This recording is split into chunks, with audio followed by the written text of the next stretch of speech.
दोस्तों, क्या आप भी उन जिज्ञासु लोगों में से एक हैं जो किसी कमाल के इंजीनियरिंग मार्वल को देखकर ये सोचने पर मजबूर हो जाते हैं कि इंजीनियर और साइंटिस्ट ने ये मुमकिन कैसे कर दिया होगा?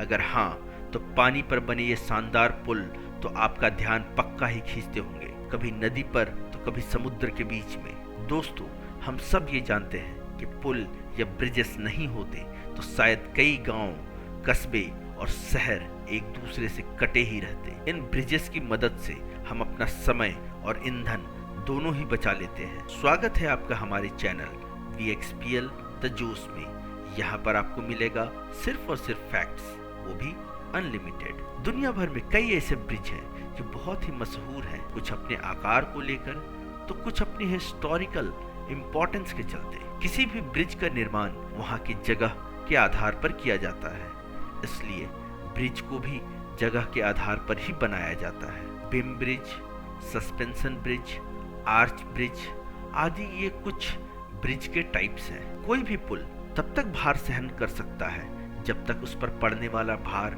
डायरेक्ट या फिर इनडायरेक्ट तरीके से जमीन में ट्रांसफर होता रहे। एक ब्रिज पर लाखों टन का भार हो सकता है, लेकिन वह फिर भी मजबूती से खड़ा रहता है क्योंकि सारा भार खंभों पर टिका होता है और खंभों से होता हुआ जमीन में चला जाता है, जिससे ब्रिज को कोई नुकसान नहीं होता। ब्रिज का फाउंडेशन मजबूत होना बहुत ज़्यादा जरूरी है, क्योंकि आखिर ये पिलर्स ही तो होते हैं जिनके दम पर इन ब्रिज को स्थिर रखा जाता है। कैसे की जाती है इन फाउंडेशन को बनाने की शुरुआत, आइए इस वीडियो में जानते हैं। ब्रिज का फाउंडेशन और उससे जुड़ी सारी जानकारी के लिए बने रहिए हमारे साथ वीडियो के अंत तक।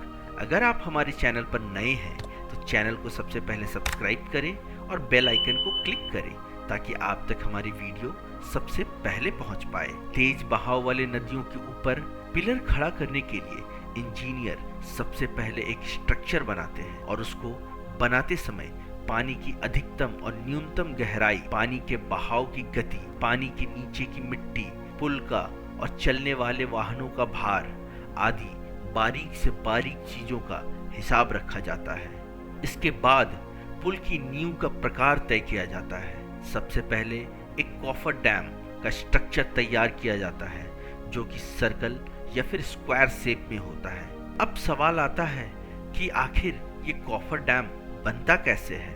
कॉफर डैम को बनाने के लिए स्टील के लंबे लंबे पीसेस एक स्ट्रक्चर पर फिट किए जाते हैं, जिसमें इन्हें सर्कल या फिर स्क्वायर शेप दी जाती है और जब ये बनकर तैयार हो जाते हैं तब इन्हें पानी के अंदर डाल दिया जाता है। इसके बाद मोटर और पंप के जरिए अंदर के पानी को बाहर निकाल दिया जाता है। इसी सूखी खाली जगह पर फिर पिलर बनाने का काम शुरू किया जाता है। हालांकि हर जगह इस तरह से काम नहीं किया जा सकता। अगर पानी बहुत गहरा हो तो ज्यादा गहरे पानी में ये कॉफर डैम बनाकर नहीं डाल सकते। जैसे समुद्र के बीम बनाने के लिए समुद्र के तल में सबसे पहले कोई ठोस जगह देखते हैं, इसके बाद उस जगह पर बड़ी बड़ी मशीनों के द्वारा स्टील के लंबे लंबे पाइप को खड़ा कर दिया जाता है, जैसे बोरवेल बनाते समय करते हैं। फिर पाइप के अंदर का सारा पानी बाहर निकाल दिया जाता है, जिसके बाद उस पाइप में सीमेंट और कंक्रीट का मिक्सचर भरा जाता है,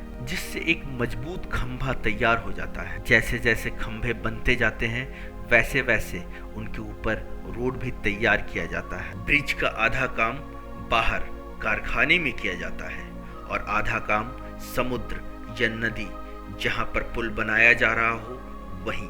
कई सिचुएशंस में भी फ्लोटिंग कॉफर डैम से भी बनाए जाते हैं। जहाज की मदद से उन्हें एक जगह से दूसरी जगह ले जाया जाता है, जिसके बाद उन्हें रोटेट करके पानी के अंदर डाल दिया जाता है।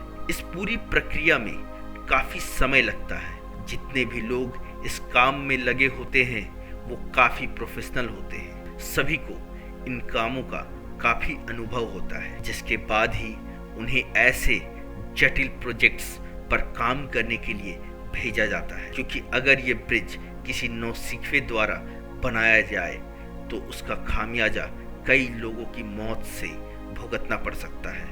अब हमारे अपने ही देश में मुंबई शहर में स्थित बांद्रा वर्ली सी लेन को ही देख लीजिए। इस 5.6 किलोमीटर लंबे स्टील के स्ट्रक्चर को इंजीनियरिंग का बेहतरीन नमूना कहा जाता है, लेकिन पानी के ऊपर इसे बनाना आसान नहीं था। ये एक बहुत ही लंबा और चुनौती भरा सफर था, जिसे 11 सालों की अथक मेहनत और लगभग 1.25 लाख करोड़ के खर्च के बाद हमारे इंजीनियर्स ने पूरा कर दिखाया।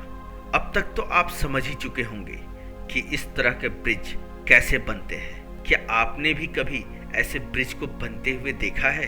क्या आप भी इन जगहों पर जाना चाहते हैं? अपनी राय हमें कमेंट करके जरूर बताइएगा। अगर आपको वीडियो अच्छा लगा हो तो वीडियो को लाइक करना, शेयर करना और चैनल को सब्सक्राइब करना ना भूलें। आज के लिए बस इतना ही। बने रहिए हमारे साथ, फिर मिलेंगे अगली वीडियो में कुछ नई जानकारी के साथ। तब तक के लिए धन्यवाद।